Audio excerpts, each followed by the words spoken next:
Ako rin na makakausap muna natin ngayon, PCO Secretary Dave Gomez. Secretary Gomez, magandang gabi po sa inyo.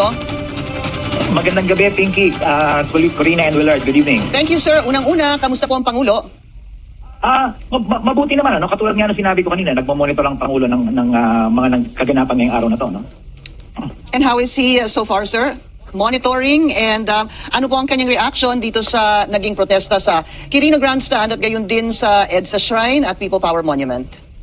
I think, Pinky, nakita natin sa mga rallies today na buhay ang ating demokrasya, no? As long as our people can peaceably assemble and redress their grievance, buhay na buhay ang demokrasya natin, ang freedom of speech. At kami ang masasabi lang namin is irinig namin sila. We hear them, we feel you, and we will not disappoint you. We will not disappoint yung panawagan nyo for transparency and accountability. Sinabi na mismo ng ating Pangulo yan na bago daw magpasko, meron ng haharap sa hustisya at may makukulong na. At ganun ang ginagawa ng ating administrasyon ngayon. Talagang hahabulin natin yung mga may sala, babawiin natin yung mga ninakaw na yaman, at at the same time, we will fix the system para hindi na ito maulit muli. Secretary, doon po sa dami ng tao na nandyan sa Quirino Grandstand ngayon, ano ho ang reaksyon ng Malacanang dyan? Again, yung sinabi ko nga, makikita natin buhay na buhay ang ating demokrasya.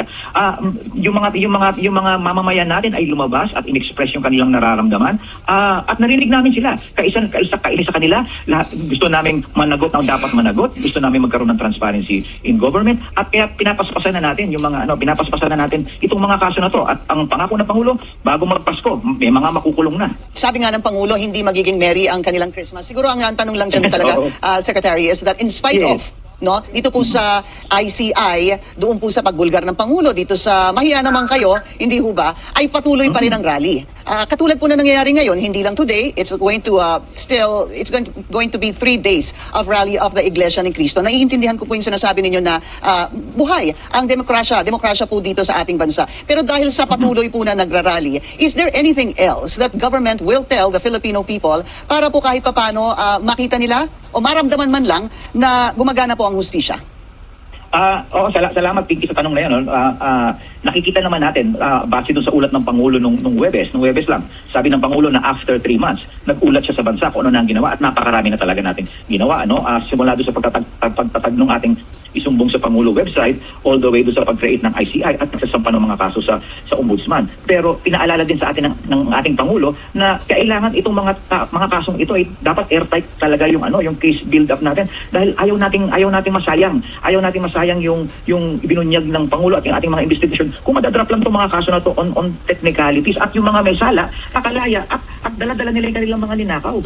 Paano ho yan ngayon, Secretary Gomez? Si dating Congressman Zaldico ay ang tinuturo na ngayon si Pangulo at si dating Speaker Martin Romualdez.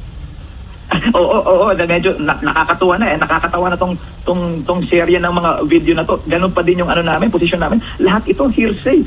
Sabi ni ganito, utos ng Pangulo. Sabi ni ganon, ito ang kahilingan ng Pangulo. Wala siyang direktong narinig sa Pangulo. Pangalawa, ayaw niyang sumpaan yung kanyang salaysay sa proper judicial authorities. At ang pinaka nakakatawa sa lahat, ni Singkong Duling, wala daw siyang ibinulsa. Wala nga daw po. I think, medyo pababa yung kredibilidad ni Congressman Dico.